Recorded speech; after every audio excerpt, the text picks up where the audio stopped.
lorsqu'il s'agit de faire notre lit. Il y a 3 types de personnes, et je vais vous donner quelques exemples. De cette façon, vous verrez et pourrez vous situer.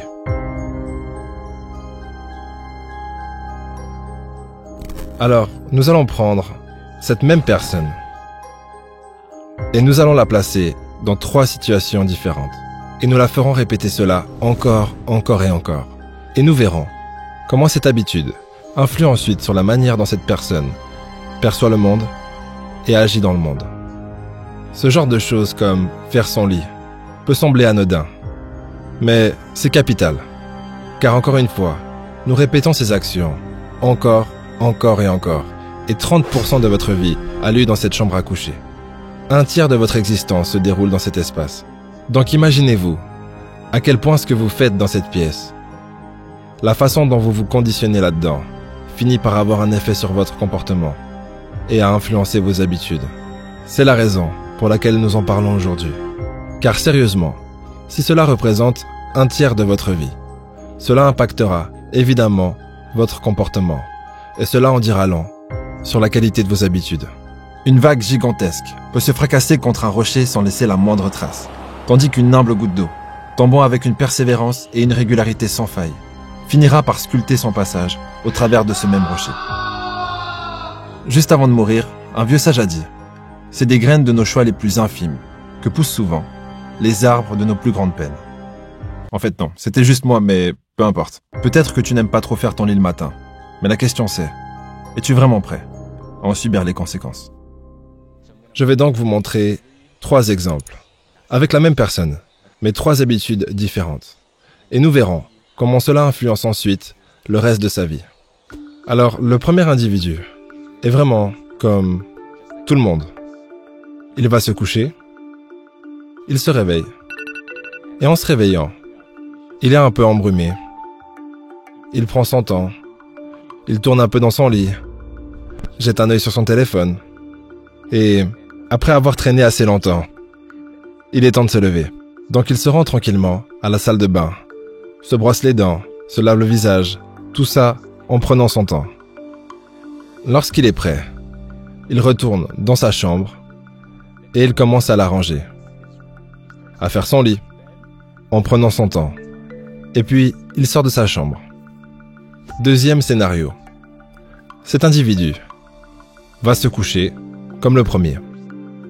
Mais le matin, dès le moment où il entend son réveil sonner, il se lève immédiatement. Après s'être levé, il fait son lit impeccablement, range toute la pièce, puis se rend aux toilettes, se brosse les dents, se coiffe, et enfin, il quitte la pièce. Scénario numéro 3. Cet individu va au lit, et au réveil, il prend simplement son temps. Quand c'est le moment de se lever, comme les autres, il va aux toilettes et il se brosse les dents. Ensuite, contrairement aux autres scénarios, il ne retourne pas dans sa chambre et il part simplement. Il franchit la porte et il ne revient pas dans sa chambre. Encore une fois, ces 3 personnes sont la même personne, adoptant 3 habitudes différentes, 3 modes de vie différents. Et ces différences ont évidemment un impact. Je le répète, nous faisons ceci encore et encore. Et 30% de notre vie se passe dans la chambre à coucher, donc ça aura une influence sur nos habitudes. Alors la question qui se pose c'est, qu'est-ce que faire son lit révèle? Quel est le lien entre cela, vos habitudes et votre comportement? Eh bien, c'est le fait que nos actions ont des conséquences. Elles ne sont ni bonnes ni mauvaises, mais elles ont des conséquences. Elles ont un impact. Et pour la première personne qui se réveille, qui prend son temps, qui va à la salle de bain, puis finalement, après un moment, revient et finit par faire son lit avant de sortir de sa chambre. Et l'habitude que cette personne va cultiver, c'est la procrastination. Ainsi, en raison de la façon dont cette personne fait son lit, lorsqu'elle sort dans le monde, va au travail ou à l'école, c'est là que le schéma se répète pour les devoirs, les projets de groupe ou n'importe quelle petite tâche. Ensuite, elle se dit « Je suis tranquille. Je vais juste prendre mon temps. Il n'y a pas d'urgence. Je vais attendre jusqu'à la dernière minute pour faire ce que j'ai à faire. Et c'est ainsi que cela se manifeste dans la vie quotidienne de cette personne. Pour la deuxième personne, celle qui se lève immédiatement, sans appuyer une fois, ou même une deuxième fois, sur le bouton snooze. Elle se réveille et a l'habitude de faire son lit immédiatement, puis d'aller à la salle de bain et de sortir. Et elle ne revient pas dans la chambre avant de devoir se coucher le soir. Cette personne développe l'habitude de savoir comment résoudre les problèmes, facilement et clairement. Elle identifie les problèmes et les résout étape par étape.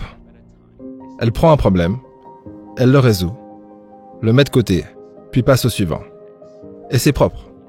Donc ce n'est pas désordonné. Il n'y a pas d'hésitation, pas de je prends mon temps ou je procrastine. Et cela entraîne son esprit. Et l'esprit dit « Ah non, laisse-moi finir cette tâche. Tâche numéro 1, je vais faire de mon mieux. Et je vais terminer cette mission. Puis je vais passer à la tâche numéro 2. D'accord, une fois que c'est fait, je passe à la tâche numéro 3. Parce que l'esprit est déjà structuré et entraîné de cette façon.